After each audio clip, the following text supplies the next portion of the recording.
नारायण नारायण नारायण नारायण। दोस्तों अभी हम रिव्यू करने वाले हैं मराठी फिल्म द डिसाइपल का, रिटन एंड डायरेक्टेड बाय चैतन्य तम्हाने, जो इसके पहले एक और मराठी फिल्म को डायरेक्ट कर चुके हैं जिसका नाम है कोर्ट, जिसे कई सारे राष्ट्रीय अंतर्राष्ट्रीय अवार्ड्स मिले हुए हैं। और द डिसाइपल की भी अगर हम बात करें तो इसे भी कई सारे अलग अलग फिल्म फेस्टिवल्स में दिखाया जा चुका है, वहाँ पर भी इसे कई सारे अवार्ड्स मिले हुए हैं। और अभी ठीक एक महीने पहले यानी 30 अप्रैल 2021 को इसे नेटफ्लिक्स पर रिलीज़ किया गया है। फिल्म कुल मिलाकर 2 घंटे और 7 मिनट की है। फिल्म में मुख्य भूमिका में है आदित्य मोदक, अरुण द्रविड़, सुमित्रा भावे आदि आदि। देखिए, द डिसाइपल बहुत कुछ कहने का प्रयास करती है और जो बातें ये फिल्म कहने का प्रयास करती है वो देखकर किसी को चरम सुख की प्राप्ति भी हो सकती है और कोई कोई बिल्कुल डिसगस्टेड भी फील कर सकता है। तो ये फिल्म आखिर ऐसा क्या कहने का प्रयास करती है, इसी बारे में आज हम इस वीडियो में बात करने वाले हैं। तो सबसे पहले हम फिल्म की कहानी के बारे में चर्चा करते हैं। फिल्म का मुख्य पात्र है शरद निरड़ुकर, जो कैरेक्टर आदित्य मोदक ने प्ले किया है। शरद भारतीय शास्त्रीय संगीत सीख रहा है अपने गुरुजी से, जिनका नाम है पंडित विनायक प्रधान। अब शरद के जो गुरुजी है पंडित विनायक प्रधान, उनका ऐसा मानना होता है कि वे किसी अलवर घराने की परंपरा को आगे लेकर के जा रहे हैं। बहुत ही गरीब परिस्थिति है उनकी, बहुत एक छोटे से घर में रहते हैं। गिने चुने, उंगलियों पर गिनने जितने लोग उन्हें सुनने के लिए आते हैं, मुश्किल से 3 उनके शिष्य हैं, उनमें से शरद एक स्वयं खुद है। साथ में ही उनके जो गुरुजी है काफ़ी वयोवृद्ध है, उनकी आयु तो नहीं बताई गई पर 80, 85 या उससे भी ज़्यादा शायद उनकी आयु होगी। शरीर पूरी तरीके से जर्जर हो चुका है, कमर में बार बार दर्द होता रहता है। तो जो उनका शिष्य है शरद, वो खुद ही गुरुजी की मालिश वगैरह करना, उनके पाँव दबाना, ये पूरा उनका ध्यान शरद खुद ही रखता है, क्योंकि मुश्किल से केवल 3 ही शिष्य है और शरद ही उनका सबसे निकटवर्ती है। और इसलिए फिल्म का नाम भी है द डिसाइपल, शिष्य का। मतलब शरद अपनी तरफ से पूरा प्रयत्न कर रहा है कि वो शास्त्रीय संगीत में एक सिद्धि प्राप्त करे।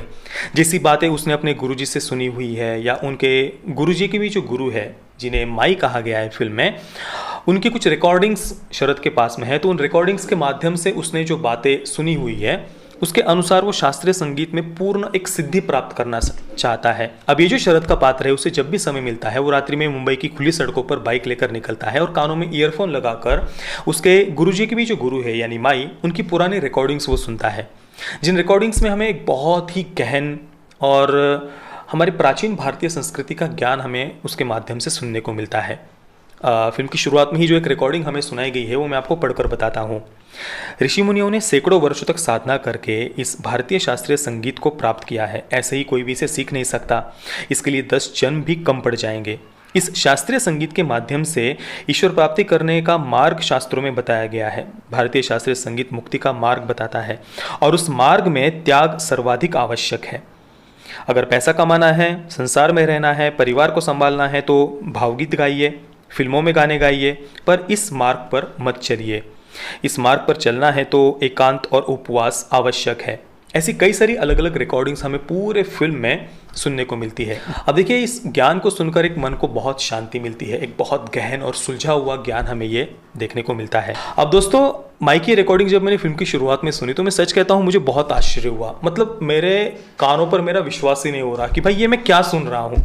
ऋषि मुनि, हजारों वर्षों की भारतीय परंपरा, शास्त्रीय संगीत का महत्व, शास्त्रीय संगीत कैसे मुक्ति का मार्ग है, संयम, एकाग्रता, मन बुद्धि पर नियंत्रण प्राप्त करना, एकांत, उपवास, इन जैसी बातों को पॉजिटिव वे में आजकल की फिल्मों में बताया जाए, ये तो पॉसिबल ही नहीं है। ऊपर से इस फिल्म को नेटफ्लिक्स इंडिया पर रिलीज किया गया है, ऊपर से इस फिल्म को कई सारे राष्ट्रीय अंतर्राष्ट्रीय अवार्ड्स मिले हुए हैं, ऊपर से अल्फोंसो क्वारॉन, ये जो भी उनका सरनेम है, उन्होंने इस फिल्म में अपना योगदान दिया हुआ है। तो ये कैसे पॉसिबल है? मतलब हमारी भारतीय संस्कृति को इतने पॉजिटिव वे में दिखाया गया हो और फिर भी उस फिल्म को इतना रिकॉग्निशन मिले, ये एक दूसरे से बिल्कुल ही अपोजिट बातें हैं। ये पॉसिबल ही नहीं है। किसी पैरेलल यूनिवर्स में भी ये पॉसिबल नहीं है, सपने में भी मैं ऐसा सोच नहीं सकता हूं। तो मैं बस जब मैंने ये सुना ना तो मेरी उत्सुकता बढ़ गई कि भाई अब ये जो माई का कैरेक्टर है ना, इसे ये कैसे निगेटिव साबित करेंगे, कैसे ये गलत दिखाएंगे, कैसे इसे ढोंगी पाखंडी वो दिखाएंगे। ये मैं बस देखना चाह रहा था। मैं बिल्कुल बच्चों की तरह उत्सुक होकर मैं देखने लग गया कि भाई अब ये माई के कैरेक्टर को कैसे निगेटिव साबित करेंगे। और बहुत उत्सुकता से मैंने फिल्म देखी सच में, और बिल्कुल जैसा मैंने सोचा था फिल्म के एंडिंग में माई के कैरेक्टर को ढोंगी, पाखंडी, निकृष्ट मानसिकता का, नीच मानसिकता का, जितना मतलब उनको निगेटिव दिखाया जा सकता था, बिल्कुल उसी प्रकार से उस कैरेक्टर को उन्होंने फिल्म के एंडिंग में दिखाया है। अब माई के इस कैरेक्टर को निगेटिव दिखाने के लिए उन्होंने एक म्यूजिक क्रिटिक के कैरेक्टर को ऐड किया है। इस म्यूजिक क्रिटिक से शरद खुद जाकर के मिलता है एक रेस्टोरेंट में जहाँ पर वो ड्रिंक वगैरह करते हैं। शरद नहीं करता, केवल वो क्रिटिक और शरद का जो एक मित्र होता है वे वहाँ पर ड्रिंक करते हैं। शरद वहाँ पर केवल नींबू पानी पीता है। अब ये जो म्यूज़िक क्रिटिक का कैरेक्टर है उसे बहुत ही जेन्युइन, ईमानदार, स्वाभिमानी वगैरह उसे दिखाया है।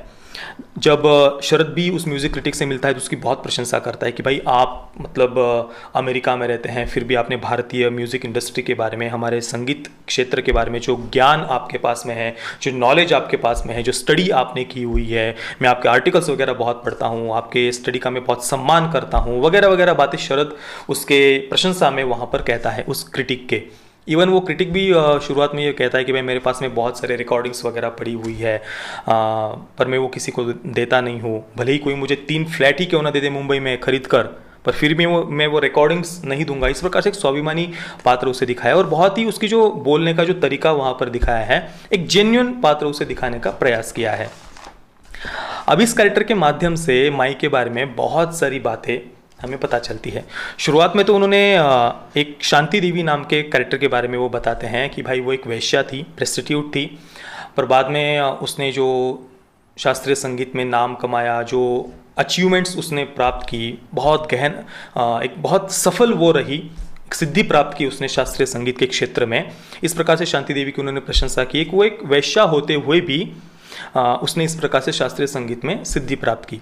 दूसरी तरफ आगे वो जब माई के बारे में बात करते हैं तो तुरंत ही जो क्रिटिक है वो बोलता है कि यार छोड़ जाने दो, माई के बारे में क्या बात करना, मतलब तुम उसके भक्त वगैरह होगे और फिर मैं कुछ बोल दूंगा तो तुम्हें गुस्सा आ जाएगा।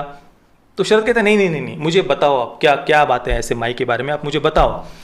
तो वो माई के बारे में बताने लगता है कि माई कैसे ढोंगी है, पाखंडी है वगैरह। वो कहती है यार मुझे वो माई की बातें कभी समझ भी नहीं आई, बहुत ही मतलब मुगलों ने हमारे शास्त्रीय संगीत को ख़राब कर दिया और मैं मुस्लिम्स के द्वारा लिखी गई बंदिशें नहीं गाऊंगी, इस प्रकार की बातें वो करती थी जो बहुत ही वाहियात सी बात, कुछ भी वो बोलते रहती थी और बहुत ही घमंडी वगैरह थी। इस प्रकार से वो माई के बारे में बताता है। इसके अलावा माई के बारे में बताते हुए वो क्रिटिक आगे ये भी कहता है कि जो माई किसी के लिए भी परफॉर्म नहीं करती थी, अपने गुरु और ईश्वर के अलावा जो माई किसी के लिए भी परफॉर्म नहीं करती थी, उस माई ने मेरे लिए अपने घर में परफॉर्म किया था।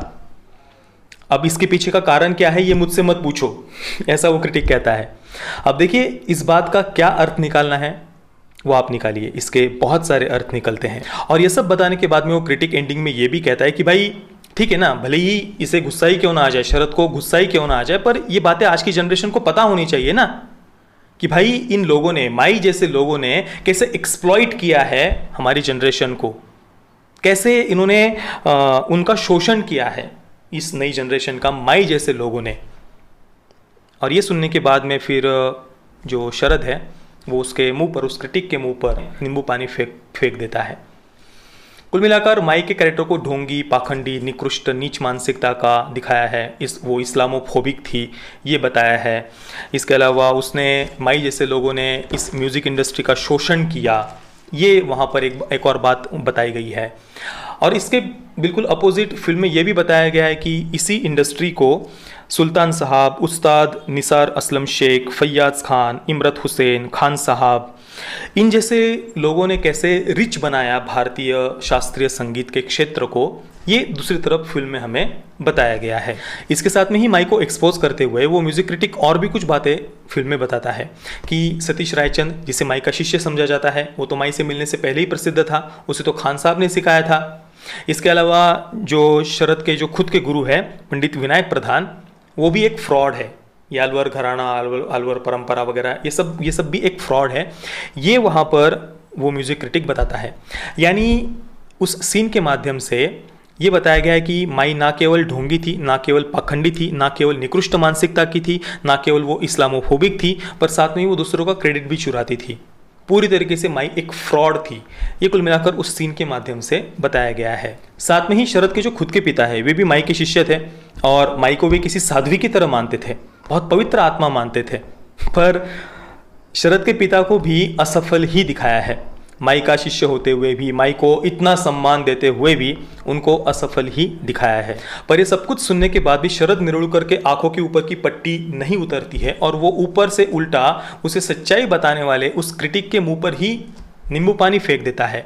यानी वो शिष्य कैसे अंधा हो चुका है उसके गुरु के कारण या गुरु के कारण कैसे उनके बातें सुन सुनकर वो पूरी तरीके से उसका ब्रेन वॉश हो चुका है, ये कुल मिलाकर फिल्म कहने का प्रयास करती है। यानी जो शास्त्रीय संगीत का ज्ञान है वो एक आउटडेटेड हो चुका है, कालबाह्य हो चुका है, वो कोई रिलेवेंट नहीं है आज के समय में। इस प्रकार से भी हम फिल्म को एक प्रकार फिल्म की व्याख्या कर सकते हैं। इसके साथ में ही फिल्म में मॉब लिंचिंग के विषय को भी उठाया गया है। देखिए, आज से ठीक 2.5-3 वर्ष पहले हमारे देश के जितने भी लिबरल्स है, सेक्युलर्स है, उनके द्वारा सिलेक्टिव आउटरीच करके मॉब लिंचिंग के नैरेटिव को बनाने का एक प्रयास किया गया था। तो उसी मॉब लिंचिंग के विषय को फिल्म में कुछ सेकंड के लिए सही पर उठाया गया है। एक क्लिप दिखाई है राजदीप सरदेसाई की डिबेट की, जो शरद देख रहा होता है टीवी पर, जहाँ पर राजदीप सरदेसाई कहता है कि देश में गौ तस्करों की हत्या हो रही है, मॉब लिंचिंग हो रही है, तो इसके पीछे कोई प्रोपेगेंडा, कोई साजिश वगैरह तो नहीं है। इस प्रकार की एक डिबेट राजदीप सरदेसाई की फिल्म में दिखाई गई है। इसके अलावा एक ट्रेन का सीन है जहाँ पर शरद के पिता अपने मित्रों के साथ में बात कर रहे होते हैं किसी पंडित जी के एक शास्त्रीय संगीत के कार्यक्रम में वे जा रहे होते हैं। बिल्कुल प्रातः समय पर, ब्रह्म मुहूर्त पर वो कार्यक्रम होता है। तो उन पंडित जी के बारे में भी ये जो बातें कर रहे होते हैं शरद के पिता और उनके मित्र, वे कह रहे होते हैं कि भाई ये जो पंडित जी है 10 में से केवल 4 बार ही हमारे पैसे वसूल होते हैं, कभी कभी तो बहुत अच्छा गाते हैं पर कभी कभी बहुत ख़राब गाते हैं। तो दूसरा एक कैरेक्टर वहाँ पर कहता है कि भाई ऐसा कुछ नहीं है, उनको तो रम चाहिए होती है, थोड़ा सा दो रम पी लेते हैं, ड्रिंक कर लेते हैं, तो उसके बाद में वो अच्छा गाते हैं। तो इस प्रकार से ये जो पंडित का कैरेक्टर है उसके बारे में भी ये बातें वहाँ पर हमें बताई गई है। अब दोस्तों, वो जो म्यूज़िक क्रिटिक का कैरेक्टर था वो एक तरफ तो ये बताता है कि भाई माई जैसे जो लोग हैं, मतलब जो हमारे शास्त्रों के अनुसार शास्त्रीय संगीत को सिखाते हैं, ऐसे लोग कैसे ढोंगी, पाखंडी, निकृष्ट, नीच मानसिकता के होते हैं, और उन्होंने कैसे इस इंडस्ट्री को एक्सप्लॉइट किया है, कैसे आज की जनरेशन का उन्होंने शोषण किया है। ये बातें वो म्यूज़िक क्रिटिक एक तरफ बताता है, और दूसरी तरफ हमें एक इंडियन आइडल की तरह शो दिखाया गया है जहाँ पर कुछ ऐसे कंटेस्टेंट्स आते हैं जो कुछ खास ऐसा गाते नहीं है पर फिर भी उनकी प्रशंसा के पुल बांधे जाते हैं, बहुत उनकी प्रशंसा की जाती है, तुरंत वो सफल भी हो जाते हैं, वहाँ पर इंडस्ट्री में उनको काम भी मिल जाता है, कुछ चीप से ऐसे गाने भी वो वहाँ पर गाने लग जाते हैं। ये दूसरी तरफ हमें दिखाया गया है। इसके अलावा फिल्म के एंडिंग में जो शरद का कैरेक्टर है वो लोकल में जा रहा होता है, वहाँ पर एक लोकल में गाने वाला एक लड़का दिखाया है, और उसका जो गाना था ना वो कानों को सुकून देने वाला था। फिल्म के एंडिंग में बहुत सुंदर उसे गाते हुए दिखाया है लोकल में। और दूसरी तरफ अगर आप शरद का जो भी जितने जगह पर शरद को गाते हुए दिखाया है वो कहीं पर भी हमारे हृदय को वो शांति नहीं देता, पर वो जो लड़का था लोकल में उसको जो गाते हुए दिखाया है वो गाना हमें शांति देता है। तो कुल मिलाकर शरद का जो गाना है उसे बहुत ही औसत दर्जे का उन्होंने फिल्म में दिखाया है, और ये दिखाने का प्रयास किया है कि भाई ये जो बड़ी बड़ी बातें, ये माई वगैरह जैसे लोग जो बड़ी बड़ी बातें करते हैं उसके अनुसार आप सो कॉल्ड संयम साधना वगैरह करोगे तो उससे कोई अचीवमेंट शरद को नहीं मिली है। पर दूसरी तरफ कोई व्यक्ति जो साधारण से रेलवे में गा रहा है वो भी, उसका आवाज़ भी बहुत सुरीला होता है और वो भी हृदय को शांति देता है। ये कुल मिलाकर फिल्म के एंडिंग में उन्होंने दिखाने का प्रयास किया है। अब देखिए, फिल्म में उस म्यूजिक क्रिटिक ने जो एक्सप्लॉयटेशन की बात कही कि भाई माई जैसे जो लोग हैं उन्होंने इस इंडस्ट्री को, आज की नई जनरेशन को एक्सप्लॉइट किया है, ये बात जो उस म्यूजिक क्रिटिक ने कही थी ये हमें शरद और उसके गुरु के बीच का जो रिश्ता दिखाया है उसके माध्यम से भी ये बात एक प्रकार से दिखाने का प्रयास किया है। क्योंकि देखिए, शरद अपनी माँ की तरफ बिल्कुल भी ध्यान नहीं देता, माँ का बार बार फ़ोन आता रहता है, वो बहुत परेशान है, रोती है, फिर भी शरद उसको एक बार भी फ़ोन नहीं करता। पर दूसरी तरफ वो अपने गुरु का पूर्ण रूप से उनकी वो चिंता करता है, उन्हें वो संभालता है, उनकी मालिश करना, पाँव दबा कर देना, डॉक्टर के पास लेकर के जाना, वहाँ पर उनके सारे बिल वगैरह पे करना। पर उनके जो गुरु है उनको तो उस म्यूज़िक क्रिटिक ने एक प्रकार से फ्रॉड ही कहा था कि भाई उस जो विनायक जो भी है, पंडित विनायक वगैरह, वो तो एक फ्रॉड ही था, उसके बारे में मैं क्या कहूँ, ऐसा वो वहाँ पर कहता है वो म्यूज़िक क्रिटिक। और साथ में ही वो ये भी कहता है कि भाई ये माई और इनके जैसे जो लोग हैं इन्होंने बस लोगों को एक्सप्लॉइट किया है। तो ये जो शरद के गुरु जिनको दिखाया है वो पूरी तरीके से शरद पर निर्भर है, क्योंकि कोई दूसरा शिष्य उनका वहाँ पर उनका ख्याल रखने के लिए, उनको संभालने के लिए वहाँ पर नहीं है। तो वो शरद की आलोचना भी सही से नहीं कर पाते, ये दिखाया है। शरद से भले ही गलती हो जाए, वो सही से गा नहीं पा रही, उनको दिखाई देता है, पर फिर भी वे खुलकर उसकी आलोचना नहीं कर पाते। बहुत प्यार से ऊपर ऊपर से ऐसे बस थोड़ा बहुत बता देते हैं, पर वो आलोचना नहीं कर पाते अपने शिष्य की। जबकि एक गुरु को अपने शिष्य की कठोरता से आलोचना करनी चाहिए ताकि उसे अपनी गलती समझ में आए, पर वो ऐसा नहीं करते। तो एक प्रकार से शरद के गुरु भी शरद को बस यूज कर रहे हैं, एक्सप्लॉइट कर रहे हैं, ऐसे भी हम फिल्म की व्याख्या कर सकते हैं। अब देखिए, जो लोग संयम, एकाग्रता, मन बुद्धि पर नियंत्रण प्राप्त करना, इंद्रियों पर नियंत्रण प्राप्त करना, काम, क्रोध, लोभ, मोह, मद, मत्सर, इन जैसी मन की भावनाओं से पृथक हो जाना, या एकांत, उपवास, संयम, ये सब बातें जिन्हें बिल्कुल भी पसंद नहीं आती, वो अगर इस फिल्म को देखेगा तो उसे बिल्कुल बहुत ज़्यादा आनंद की प्राप्ति होगी। पर जो लोग इन बातों का महत्व समझते हैं, वो अगर कोई इस फिल्म को देखेगा तो वो सच में डिसगस्टेड फील करेगा फिल्म के एंडिंग में। दोस्तों, वीडियो के अंत में मैं आज की नई जनरेशन से बस यही कहना चाहता हूँ, उनसे मैं प्रार्थना करना चाहता हूँ कि संयम, साधना, एकाग्रता, तपश्चर्या, ये सारी बातें भले ही आपको पसंद ना हो, आपको ये सब फालतूगिरी लगती हो, चुतियापा लगता हो, ठीक है, अच्छी बात है, भारत में लोकतंत्र है, आप कुछ भी सोच सकते हैं, स्वतंत्र है आप सोचने के लिए। पर कम से कम जिन्होंने संयम, साधना, एकाग्रता, इनके माध्यम से जीवन में एक सिद्धि प्राप्त की है, उनकी तपस्या का आप मजाक तो मत उड़ाइए। आपको अगर ये सब बातें समझ में नहीं आती तो इनको इग्नोर कर दीजिए ना। पर उनकी तपस्या का, जिन्होंने अपने मन, बुद्धि, इंद्रियों पर नियंत्रण प्राप्त किया है, इतनी कठोर तपश्चर्या की है, इतनी कठोर साधना की है, उसका कम से कम आप मजाक मत उड़ाइए। अब देखिए, जो प्राचीन भारतीय शास्त्रीय संगीत की जो कला है, वो उन गिनी चुनी प्राचीन भारतीय कलाओं में से एक है जिनका अस्तित्व आज बचा हुआ है। नहीं तो आप देखिए, जो प्राचीन भारतीय खेल की जो पद्धतियाँ है, या और भी जो प्राचीन भारतीय जो परंपराएं हैं, वे विलुप्त होती जा रही है। या हमारे जो संत हैं, जो सही मायने में एक मन, बुद्धि पर, इंद्रियों पर नियंत्रण प्राप्त करने की जो कला हमारी जनरेशन को सिखाते थे, युवा पीढ़ी को सिखाते थे, जिनका उपयोग करके जीवन की बड़ी से बड़ी समस्याओं के सर पर, प्रॉब्लम्स के सर पर पाँव रखकर आगे जाने की शक्ति उससे हमें मिलती थी, प्रेरणा उससे हमें मिलती थी, उस ज्ञान से। तो उससे भी आज हम देख रहे हैं भाई, उन संतों के ज्ञान से तो ऑलरेडी जनरेशन बहुत दूर जा चुकी है। आज अगर ये कोई कहे भी नहीं कि मैं किसी संत का शिष्य हूँ, तो आज की जनरेशन हंसती है उस पर। ये आज की हालात हम देख रहे हैं। तो जितनी भी प्राचीन भारतीय कलाएं हैं, खेल की पद्धतियां हैं, हमारी परंपराएं हैं, वे एक प्रकार से लुप्त होती जा रही है। तो शास्त्रीय संगीत एकमात्र ऐसी प्राचीन भारतीय कला है जिसका अस्तित्व कम ही सही पर आज हमें देखने को मिलता है, और जिसके प्रति लोगों के मन में एक सम्मान है।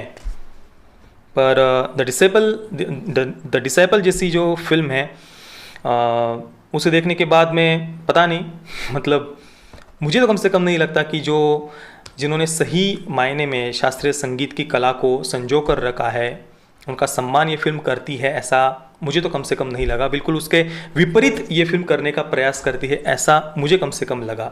मैं द डिसाइपल को दूंगा 4 out of 10 stars. Parental guidance की बात करें तो फिल्म में कुछ हस्तमैथुन के सीन्स है। शरद को 2 या 3 जगहों पर हस्तमैथुन करते हुए दिखाया गया है।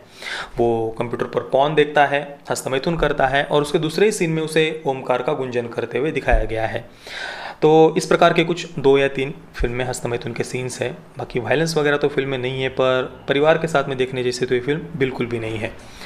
बाकी आपने अगर इस फिल्म को देखा है तो आपका एक्सपीरियंस आप मेरे साथ नीचे कमेंट में ज़रूर शेयर करना। जय श्री राम, वंदे मातरम।